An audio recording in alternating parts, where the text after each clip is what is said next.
자, 우리 방금 읽은 이 오늘 말씀에는 이제 주님께서 부활하시고 약 40일간 주님의 제자들과 함께 그렇게 마지막 가르침을 베푸시고 나서는 이제 다시 하늘로 올라가시는 그 승천하시는 장면이 오늘 본문 말씀에 기록이 되어 있습니다. 자, 오늘 말씀을 보면 주님께서 하늘로 올라가시자마자 구름이 주님을 감싼 것 같아요. 그리고는 이렇게 구름으로 주님의 모습이 가려지면서 하늘로 아마 순식간에 그렇게 올라가신 것으로 그렇게 묘사가 되어 있습니다.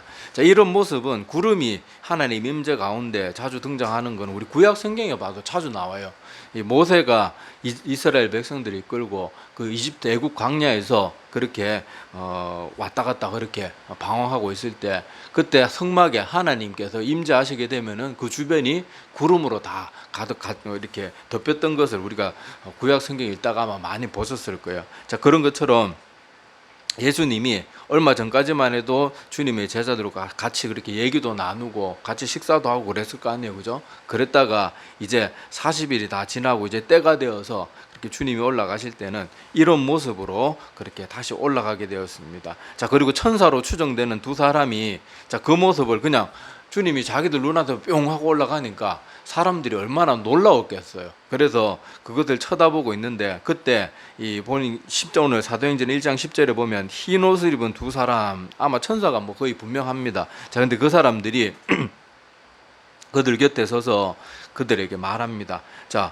이르되 갈릴리 사람들아 어찌하여 서서 하늘을 쳐다보느냐. 자, 이 말이 칭찬하는 말투가 아니고 약간 책망하는 말투입니다. 자, 어찌하여 서서 하늘을 쳐다보느냐. 너희 가운데서 하늘로 올려지신 이 예수는 하늘로 가심을 본 그대로 오시리라 하였느니라. 이렇게 그렇게 천사가 말해주는 장면이 오늘 읽은 사도행전 1장 9절에서 12절까지의 그런 내용입니다. 자, 그래서 우리의 이 말씀 속에서 오늘 주님이 주시는 교훈들을 또 살펴볼 텐데, 자, 먼저 아까 제가 말씀드린 것처럼 지금 11절에 보면 천사로 보여지는 이 사람이 그 갈릴리 사람들, 그러니까 주님의 제자들에게 하는 말이 전혀 칭찬의 말이나 너희들 잘하고 있다는 식으로 말하지 않고 책망의 느낌이 강하게 그렇게 들어있는데 지금 이 주님이 다시 들러 올라가시는 것을 본 제자들의 마음의 상태가 하나님 보시기에 기쁜 모습이 아니었던 것 같아요. 그러니까 이 주님의 제자들이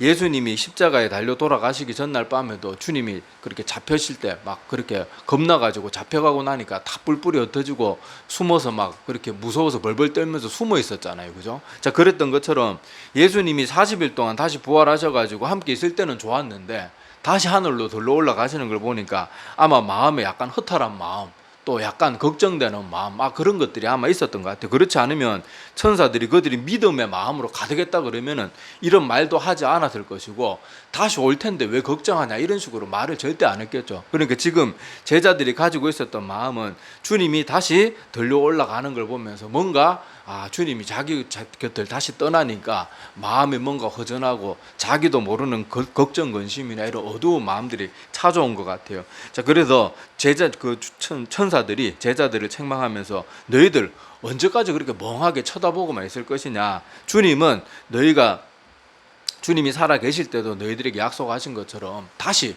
오실 것이다. 그러니까 너희들은 걱정하지 말고 이제 너희들이 해야 될 일로 돌아가라는 거예요. 그리고 주님께서 주신 가장 가까운 명령이 뭐였어요?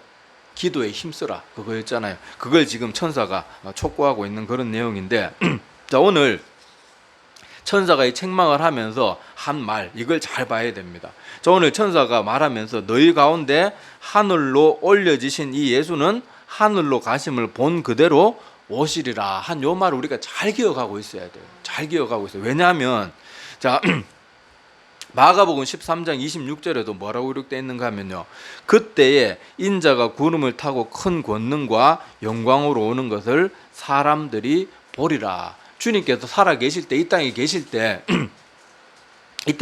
때 이미 돌아가시기 전에 주님의 제자들에게 다시 내가 이 땅에 올 때가 있는데 그때는 이렇게 올 거다. 그렇게 말하면서 지금 천사들이 말한 것과 똑같이 말했어요. 여기 보니까 인자가 구름을 타고 큰 권능과 영광으로 오는 것을 아무도 모르게 오리라가 아니에요. 사람들이 보리라.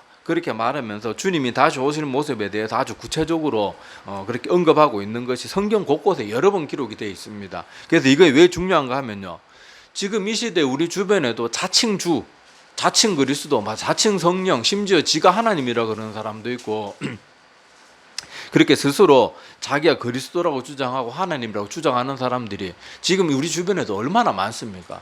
근데 그 사람들이 하나 같은 공통점이 뭔가 하면요, 그 사람이 어디로부터 왔는지 아무도 몰라요. 어느 날 갑자기 뜬금없이 나타나가지고 지가 하나님이라고 그러고 지가 예수라고 그러고 지가 뭐 그리스도라고 성령이라고 그러고 그렇게 말들을 합니다. 근데 자, 오늘 말씀해 보니까 주님이 다시 오실 때는요, 긴가민가 다른 사람도 아무도 모르게 조용히 오신다고 하지 않았어요. 분명히 어떻게 기록되어 있습니까?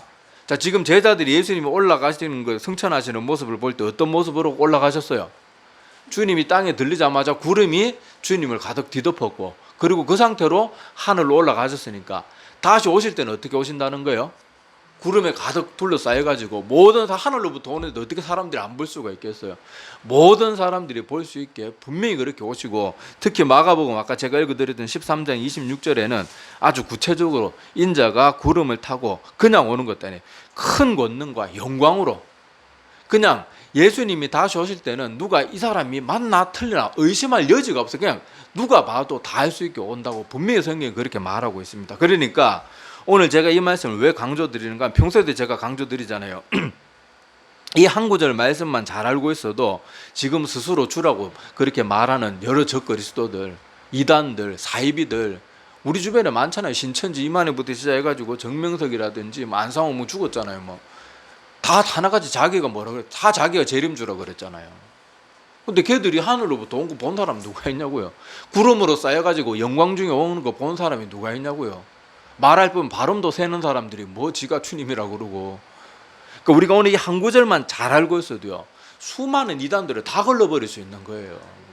그러니까 제가 늘 말씀드리지만요, 이 시대에 성경 말씀보다 더 중요한 게 아무것도 없어요. 기도 많이, 어떤 사람은 맨날 기도만 강조하는데요, 기도 많이 해도 하나님 말씀 모른 채로 기도하면 이단 사이비 되기 딱 좋습니다. 어떤 사람은 또 찬양만 엄청나게 강조하는 사람이 있는데 하나님의 말씀 없이 찬양 그런 멜로디만 좋아가지고 찬양 그러다가 사람의 감정만 자극하고 이러는 데 빠지게 되면요, 하나님의 능력이 그게 나타나지 않고 맨날 사람들 어떻게 하면 감정을 건드릴까, 어떻게 하면 분위기 띄울까, 그래도 찬양이 전혀 하나님을 높이는 찬양이 되는 게 아니고 사람들 감정 만지는 그런 기교만 늘어가지고 전혀 하나님이 기뻐 받으신, 찬양은 하나님 앞에 올려드리는 거예요. 사람들 기분 띄우는 게 아니고. 우리 큰 착각 가운데 있는데 사람들이 찬양은 자꾸 집회 분위기 띄우고 자꾸 분위기 만드는 걸 찬양이라고 생각하는데 아니에요. 찬양은 우리가 곡조를 붙여가지고 하나님 앞에 아름답게 영광 올려드리는 게 찬양이에요. 우리 기분 자극하는 게 아니고, 예배 목사 설교 잘 듣기 위해서 분위기 조성하는 게 절대 찬양이 아니에요. 우리 절대 착각해서는 안 됩니다. 자, 오늘 이 말씀 주님이 어떻게 오실지 천사가 말해준 것처럼 지금 너희가 보고 있는 모습과 똑같이 올라간 모습 그대로 똑같이 다시 오실 것이다. 이걸 분명히 기억하고 있으라고요. 그러면 이거 하나만 알고 있어도 우리는 절대로 거짓된 것에 넘어가지 않을 수가 있습니다. 자, 우리 성경 한 구절을 볼게요. 마태복음 24장 23절에서 27절. 자, 우리 한 절씩 볼게요. 자, 그때 사람이 너희에게 말하되 보라 그리스도가 여기 있다 혹은 저기 있다 하여도 믿지 말라. 우리 그리스도가 거짓 선지자들이 일어나 그 표적과 기사를 보여 할 수만 있으면 택하신 자들로 유혹하리라. 보라 내가 너희에게 미리 말하였노라. 그러면 사람들이 너희에게 말하되 보라 그리스도가 광야에 있다 해도 나가지 말고 보라 골방에 있다 해도 믿지 말라. 같이 보겠습니다. 번개가 동편에서 나서 서편까지 번쩍인 같이 인자의 임함도 그러하리라. 아멘. 자, 이거 보면 주님께서 다시 오실 때 그 내용들을 말해주는데, 자, 예수님이 그 마지막 때가 되면요, 많은 거짓 그리스도, 24절 마태복음 24장 24절에 보면 많은 거짓 그리스도들과 거짓 선지자들이 일어나 뭐까지 한대요? 큰 표적, 그냥 짜잘한 이런 표적이 아니래요. 그 요한계시록에 보면 나오죠. 막 하늘로부터 불도 자기 마음대로 내리고 죽은 사람 살리기도 하고 그런 어마어마한 기적까지 행하게 된대요. 자, 그런데 거짓 선지자들은 그런 큰 표적과 기사를 보여 뭐 한대요? 할 수만 있으면 택하신 자들까지도 미혹하리라. 그러니까 멸망시키는, 택함 받은 자들까지도 멸망에 이끌게 하려고 마지막이 되면은 온갖, 진짜 우리가 하나님 말씀 모르면 깜빡 속아 넘어갈 수밖에 없는 그런 언변과 또 성경 구절 인용하고 또 기적까지 보여주면서 사람들이 미혹할 거예요. 그런데 주님께서 딱 한 가지 구별하는 방법으로 뭘 가르쳐 주셨는가 하면요, 그들도 분명히 하나님 말씀 가지고 장난칠 거예요. 마귀도 예수님이 40일 금식하고 나서 예수님 계속 뭘로 자극합니까? 성경에 이렇게 기록되지 않았냐? 이렇게 해봐라. 마귀도요, 사람들을 헷갈리게 하기 위해서 항상 성경 말씀으로 사람들을 막 그렇게 유혹을 합니다. 그러니까 우리가 오늘 구별할 수 있는 분명히 한 가지가 뭔가 하면요, 자, 24장 26절 보세요. 자, 그러면 사람들이 너에게 말하되 보라, 야, 저 사람 그리스도 같아, 이런 말 한다고 동요되지 말아요. 그리고 야, 어떤 교회에서 맨날 기도실에서 기도하고 기도원에서 기도하는 아주 유명한 목사님인데 저분이 재림 주라, 그래 말해도 여기 뭐 골방에 있다 해도 믿지 말라. 자, 내가 올 때는 어떻게 오는가 하면요, 27절, 번개가 동편에서 나서 서편까지 번쩍이 같이. 어제 저녁에도 제가 자다가 번쩍번쩍거려가지고 잠에서 깬 적이 있는데, 번개가 치면 어때요? 온 하늘이 그냥 잠시 잠깐이지만 온 하늘이 그냥 환해지는 거예요. 그거는 누가 안 보인다 이렇게 눈 장님이 아니고는 그건 안 보일 수가 없는 거예요. 눈 뜨고 있으면 다 보이는 거예요. 심지어 방 안에 밖에 있어도 그냥 창문이 그냥 환하게 비치는 거예요. 그러는 것처럼 주님이 다시 올 때는요, 이렇게 모든 사람이, 하여튼 이거 하나만 기억하세요. 주님이 다시 오실 때는 저 사람이 기적을 베풀고 이런 걸 통해서 확인하는 게 아니고, 이 지구상에 사는 모든 사람이 저분은 주님이라는 거 아무도 의심 못하게 오신다는 걸 분명히 기억하셔야 돼요. 지금 재림주라고 말하고 기적 베풀고 뭐 그런 사람들, 지금 하는 지금 이단 사입이나 뭐 지금 그리고 막 능력 있는 거짓 목회자들이나 이런 사람들 수준하고는요, 레벨이 틀린 진짜 압도적인 거짓 선지자나 거짓 그리스도가 나타날 거예요. 걔들은 정말 오늘 이 말씀을 우리가 모르면은 우리 100%다 넘어갈 수밖에 없도록 성경 말씀도 잘 전하고요, 기적도 베풀 거예요. 근데 그때 뭘로 확인하라는 거예요? 제가 어디서부터 어떻게 왔느냐를 기억하라는 거예요. 아무리 대단한 능력을 베풀고 무덤의 공동묘지에 막 시체를 다 일으켜도 그 사람이 하늘로부터 임하는 걸 아무도 잘 모른다, 출처를 아무도 모른다, 그러면 우리는 그냥 아예 그런 근처도 가지 말아야 돼요. 주님이 오실 때는 다시 말씀드립니다, 아무도 저분이 주님인가 정말로 맞나 이렇게 생각할 필요가 없도록 오신다는 거, 그걸 분명히 기억하세요. 그러니까 지금 이 시대에 자칭 주다, 자칭 그래서 요새 또 목사들 중에도 뭐 선지자, 뭐 정광훈 같은 사람까지 뭐 지가 선지자라고 하고 앉았는데, 그런 사람들 말할 때 여러분 조금 더 겁먹을 필요 없어요. 다 가짜입니다. 다 가짜. 하나도 우리가 그런 게 동요될 필요가 없어요. 주님이 그리고 오늘 뭐라고 말하는 거 25절을 보세요. 마태복음 24장 25절에 보면 뭐라고 딱 못을 박아둡니까? 내가 너희에게 미리 말하였노라. 그러니까 주님께서 미리 말해 주셨는데 우리가 넘어가는 건 결국 누구의 책임이 있다는 거예요? 내가 말씀 소홀히 여기니까 올바른 목사들이 그렇게 바른 말씀 전해줘도 올바른 목회자가 말하는 건 안 듣고 자기들 귀에 듣기 좋은 말만 해주는 그 이단 사이비 쫓아다니가 망하는 거는 결국 누구 책임이에요? 자기 책임이에요. 미리 말하였노라. 주님이 딱 못 박아두는 게, 나는 너희들에게 분명히 구별할 수 있는 말씀을 미리 말해준다. 그러니까 너희들이 이거 확실히 알고 있어라. 그리고 말씀대로 너희들이 순종하고 믿고 따라야 된다. 의심의 여지가 없어요. 꼭 이걸 기억하셔야 됩니다. 그래서 이 마지막 시대는요, 정말 그 어느 시대보다 항상 말씀이 모든 인류 전 시대를 통틀어서 제일 중요했지만 마지막 시대가 될수록 제일 중요한 건 성경 말씀이에요. 여러분들이 유튜브로 제 설교 안 들어도 됩니다. 성경 말씀 열심히 보세요. 목사 설교 듣는 거, 그거 설교 뭐 이 방송 저 방송 또 뭐 기독교 방송 유튜브에 뭐 유명한 목사들 설교 많이 듣는다고 자기 믿음 좋은 줄 착각하지 마세요. 내가 성경 읽는 걸 귀찮아하면 난 믿음 있는 거 아니에요. 명심하세요. 많은 사람들이 스스로 성경 읽지는 않고 맨날 그냥 자기들 귀에 자기 스타일에 맞는 목사들 설교 찾아 들으면서 자기가 믿음 좋다고 착각하는데, 성경 읽는 게 그렇게도 귀찮고 하루에 성경 한 장 읽는 것도 그렇게 싫으면 당신 믿음 있는 사람들이 아니에요. 명심하세요. 스스로 속이지 마세요. 속지 마세요. 말씀에 관심이 없는 사람은 믿음 없는 겁니다. 자꾸 이런저런 걸로 핑계대고 아이고 나는 말씀은 사랑하는데 뭐 할 일이 많아가지고 어떻게 저도. 여러분 젊은 남녀가 사랑에 빠지면요, 아무리 회사 일이 바빠도 어떻게든 데이트하고 어떻게든 만나서 뽀뽀하고 다 합니다. 핑계 다 핑계예요, 핑계. 뭐 아이고 막 바빠서 내가 뭐 시간이 없어서. 그래놓고 우리 뭐 커피 마시고 차 마시고 뉴스 보고 TV 드라마 보고 다 하면서 맨날 바빠서 그러지 말고요. 정말 마지막 때는요, 오늘 보시라니까요. 요 성경 한 구절만 정확하게 알고 있어도 수많은 이단 사이비를 우리가 다 물리칠 수 있다니까요. 말씀의 힘이 이렇게 큰 거예요. 그리고 이렇게 중요한 거라는 거 꼭 기억하시기를 바랍니다. 자, 그리고 두 번째로 오늘 이 말씀을 보면서 우리가 기억해야 될 것이 있는데 자, 주님께서 다시 오신다는 이 말씀을 우리가 기억해야 되고, 자, 이 말씀에는 나오지 않지만은요, 주님께서 하늘로 올라가시기 전에 제자들에게 미리 가르쳐 주신 내용들이 있어요. 자, 요거는 우리 요한복음으로 한번 가봅시다. 요한복음 14장 16절에서 21절. 자, 한 절씩 보겠습니다. 자, 내가 아버지께 구하겠으니 그가 또 다른 보혜사를 너희에게 주사 영원토록 너희와 함께 있게 하리니.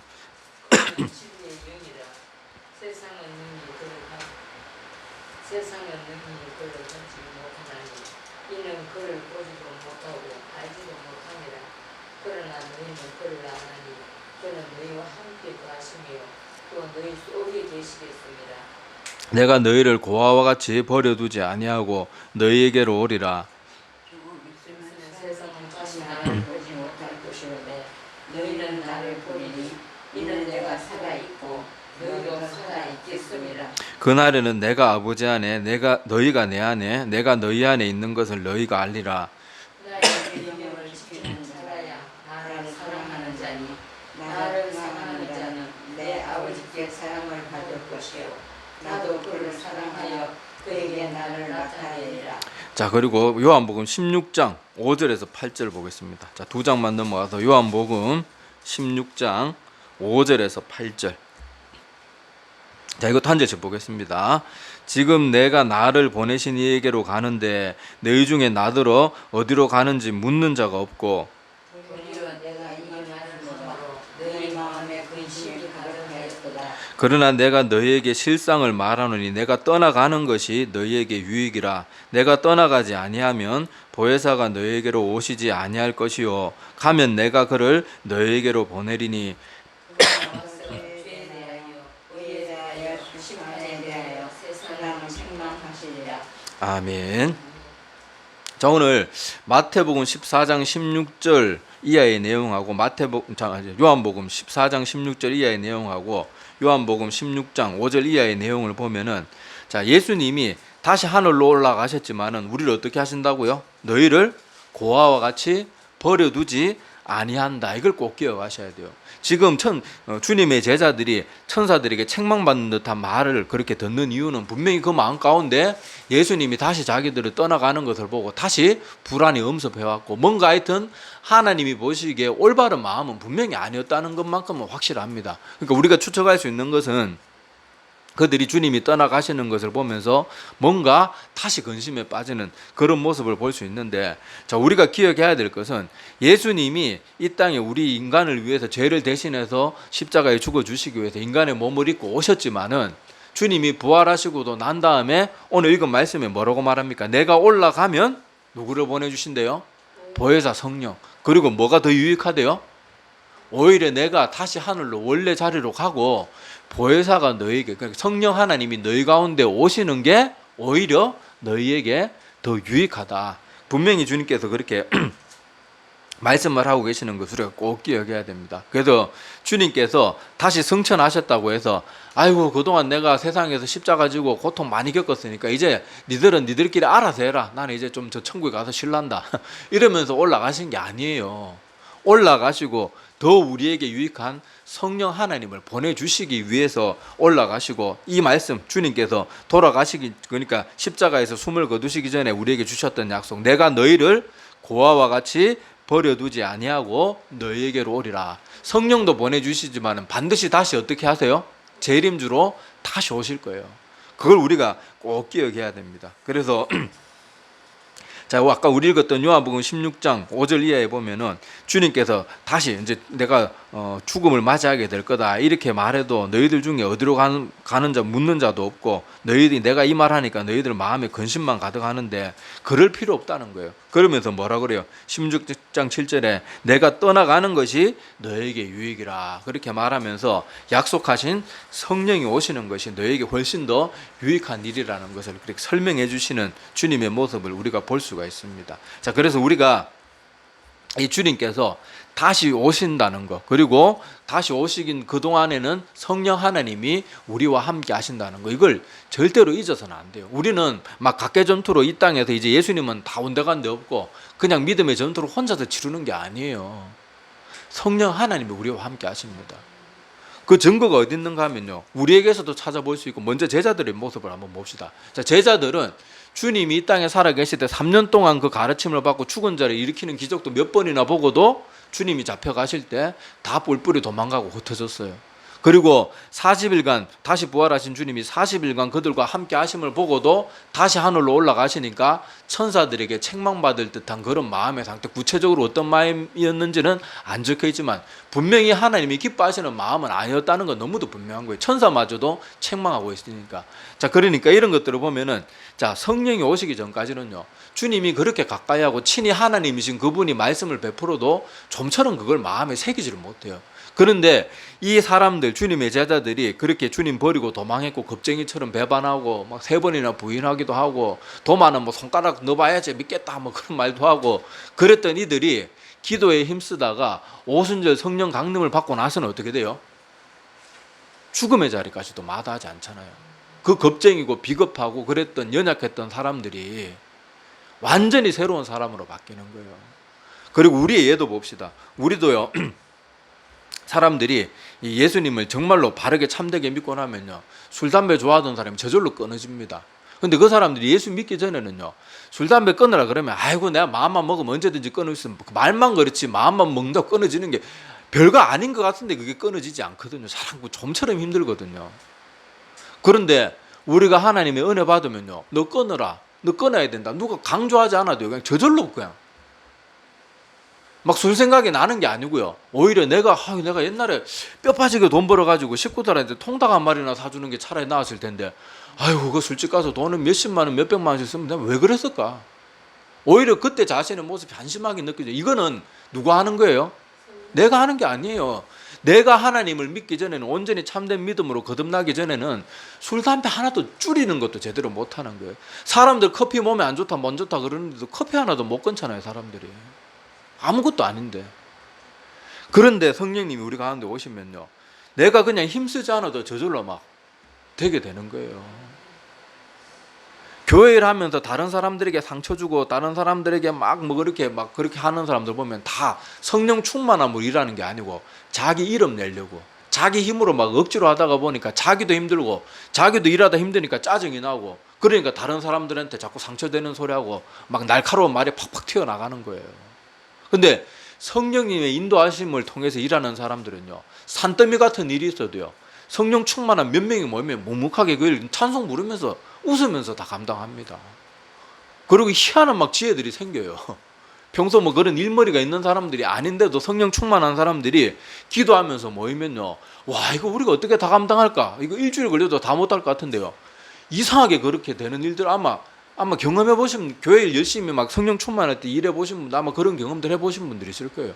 희한하게 일이 막 술술 풀리고요, 나한테 어떻게 그런 지혜가 나왔는지 이해도 안 될 정도로 막 일을 하고 막 갑자기 몸의 컨디션이 좋아진다든지 하여튼 희한한 일들이 일어납니다. 성령님이 그렇게 우리와 함께 하시는 거예요. 그래서 지금 이 시대는 우리가 육신의 몸을 가지고 오셨던 그 주님을 2000년 전으로 다시 돌아가서 다시 그 주님을 만날 수도 없고 다시 그 주님과 그렇게 같이 숨을 나누면서 대화를 나눌 수도 없어요. 그렇다고 우리가 고아처럼 버려진 존재가 아니라는 걸 꼭 기억하셔야 돼요. 주님은 반드시 다시 온다는 걸 기억하고 그동안에 우리와 함께 하시는 성령이 있고, 그리고 주님이 분명히 말씀하셨어요. 이것이 오히려 너희에게 더 유익하다. 내가 너희와 함께 있는 것보다 성령이 오셔서 너희와 함께 하는 것이 더 유익하다. 근데 우리는 이 말 잘 안 믿죠. 우리 맨날 아이고 주님이 살아계시면 좋았을 텐데, 그러니까 우리 하나님 말씀 신뢰 안 하는 거예요. 내가 너희들과 함께 있는 것보다 보혜사 성령이 오는 것이 너에게 더 유익하다고 하나님이 거짓말 못하는 하나님이 그렇게 말했는데 우리는 여전히 성령님을 의지하지 않고 예수님이 함께 있으면 좋았을 텐데 예수님이 어쩌면 자꾸 성령이 우리와 함께 하시는 것이 훨씬 더 좋다 그러는데도 우리는 자꾸 그런 엉뚱한 생각에 빠져가지고 아이고 우리가 2000년 전에 태어났으면 잘 믿었을 텐데 천만의 말씀이 주님의 제자들 보라니까요. 3년 동안 주님과 함께 동행하는데 그 수많은 기적을 매일 봤어요. 매일 병자 고치고 매일 귀신은 쫓겨나가고요. 죽었던 사람을 살리는 거 성경에 기록된 것만 3번이에요. 회당장 야이로의 딸 막 살리잖아요. 나사로 살리잖아요. 나인손 과부의 아들 살리잖아요. 그런 걸 보고도 주님의 제자들 어떻게 해서 다 도망가잖아요. 그런데도 우리는 아이고 옛날에 주님 살아 계셨을 때 우리가 보면 잘 믿었겠네. 아니에요. 성령이 우리 가운데 오셔야 우리같이 연약한 사람들이 살 수 있어요. 믿을 수 있어요. 그걸 꼭 기억하셔야 됩니다. 꼭 기억하셔야 돼요. 우리는 절대로 주님이 다시 그 육신의 몸을 입고 오셨던 주님이 다시 하늘로 성천에서 올라가셨다고 우리는 혼자 있는 게 아닙니다. 오히려 더 유익한 성령 하나님이 우리 가운데 계시고 성령 하나님이 땅끝까지 복음을 다 전파하게 우리를 사용하시고 난 다음에는 약속하신 대로 주님이 그렇게 우리가 고대하던 주님이 반드시 영광 중에 모든 사람이 절대로 저분이 주님 맞나 이렇게 의심할 수도 없게 그때는요 꼭 명심하되 주님이 다시 오실 때는 주님을 아이고 저분 주님이 맞나 그런 게 없다니까요. 그냥 죄인들까지도 다 알아요. 그 성경에 보면 뭐라고 되어 있습니까? 주님이 다시 오시면 악하게 살았던 사람들이 저 바위와 저 산이 나를 뒤엎어라. 여러분 바위와 산이 나를 덮어버리면 어떻게 되겠어요? 난 터져 죽는 거예요. 시체도 못 찾는 거예요. 그런데도 하나님의 영광이 그렇게 무서우니까 그때는요 하나님을 부정하는 사람들조차도 저분이 주님인가 아닌가 모르게 오는 게 아니라는 거예요. 그냥 압도적으로 오세요. 그냥 모든 사람이 그냥 다 알아요. 다 알아요. 그러니까 긴가민가 내가 저 사람이 하나님인 거 저 사람 하나님 보낸 선지자가 맞나 그거 자체가 이미 그 사람들은 아니라니까요. 기도하는 사람들 보고 뭐 기도하는 저 사람이 성령이 충만한 거 맞나 아닌가 의심스러운 거 아니라고 생각하는 게 그게 속편해요. 뭐 그런 사람들 질질 끌려다니면서 막 돈 다 갖다 바치고 몸 다 갖다 바치고 재산 다 갖다 바치고 왜 그럽니까? 말씀 가운데 깨있고 그렇게 하시면 돼요. 그리고 우리는 이 성령님이 우리와 함께 하시기 때문에 우리가 성령이 우리 가운데 오셔서 우리와 함께 하도록 하기 위해서 먼저 내가 어떻게 해야 돼요? 참된 믿음으로 주 예수 그리스도를 내 마음의 구주로 영접하면 그 인치심으로 성령을 주신다고 했거든요. 그러니까 우리가 이 성령을 받으려면 제일 먼저 뭐 해야 돼요? 예수 그리스도의 십자가 복음을 온전히 내 마음 가운데 받아들여야 되는 거예요. 그리고 성령이 우리 가운데 늘 능력 있게 거하시려면 또 우리는 어떻게 해야 돼요? 성령을 근심하지 않도록 해야 되는 거예요. 그게 뭐겠어요? 늘 말씀 보고 늘 기도하고 예배의 자리 늘 소중하게 여기서 예배의 자리 지키고 성경에도 분명히 뭐라고 말합니까? 모이기를 힘쓰라 그러잖아요. 요즘 이상하게 자꾸 모이는 거 뭐 이런 걸 가볍게 여기는 분위기가 자꾸 이 한국 교회 내에 막 그렇게 특히 코로나 겪으면서 나도 온라인 예배 드리고 이러다가 보니까 모이는 걸 소홀히 여기는 그런 아주 악한 그런 습관들이 생기기 시작했고 그걸 자꾸 합리화하는 경향이 있는데 성경이 분명히 말하잖아요. 모이기를 어떻게 하라고요? 힘쓰라. 물론 다시 팬데믹이 와가지고 막 어떤 사람 연약한 사람들이 전염병 걸리면 죽게 되면 잠시 온라인 예배 드리고 그럴 수는 있어요. 그런데 그런 것들이 끝나면 우리의 예배도 회복돼야 되는 거예요. 모임이 회복돼야 되는 거예요. 그래서 모임 회복하라 그러니까 맨날 뭐 모여서 커피 마시고 뭐 밥 먹으러 그런 모임 말고 예배 드리는 그런 모임들이 회복돼야 됩니다. 그래서 성령이 우리와 함께 하시기 때문에 우리는 성령 받기 위해서 먼저 정말 참된 믿음으로 구주를 내 마음 가운데 모셔드려야 되고 성령이 우리 가운데 충만하게 역사하시도록 내가 또 성령을 근심하지 않도록 내가 거룩한 삶을 살아야 되는 거예요. 이사야 59장 2절에 보면요. 어떤 사람들은 아이고 하나님이 날 버리셨는가 보다. 하나님이 날 떠나셨는가 이렇게 말하는데 그건 잘못된 거예요. 자, 이사야 59장 2절에 보면 이 말이 있습니다. 제가 읽어드릴게요. 자, 오직 너희 죄악이 너희와 너희 하나님 사이를 갈라놓았고 너희 죄가 그의 얼굴을 가리어서 너희에게서 듣지 않으시게 함이니라. 그러니까 하나님은 한 번도 우리를 배반하고 우리를 버리지 않으세요. 멀리하지 않아요. 멀리하는 건 누구예요?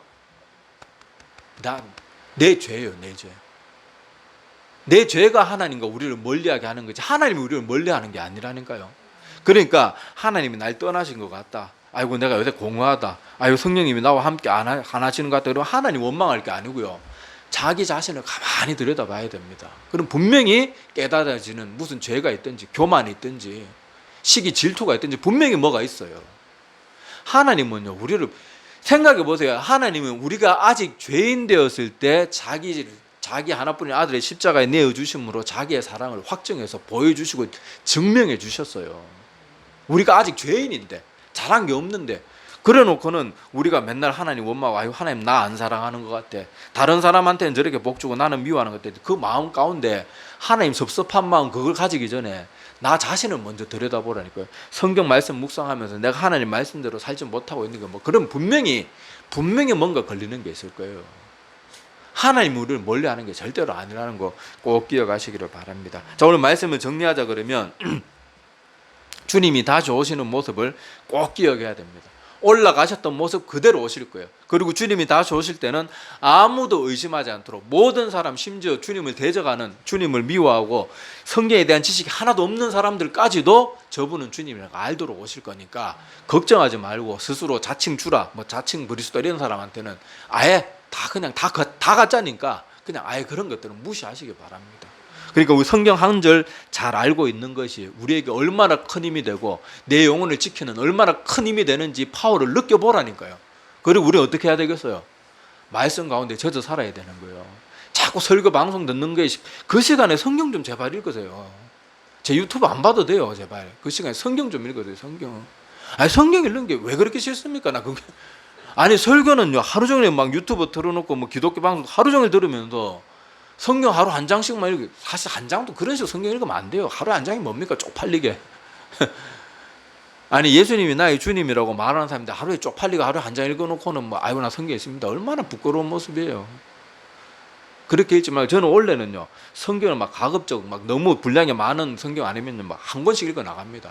마태복음, 마가복음 막 제발 좀 열심히 하나님 말씀 가까이. 제가 사역을 하면 할수록 정말 말씀 외에는 진짜 답이 없어요. 답이 없어요.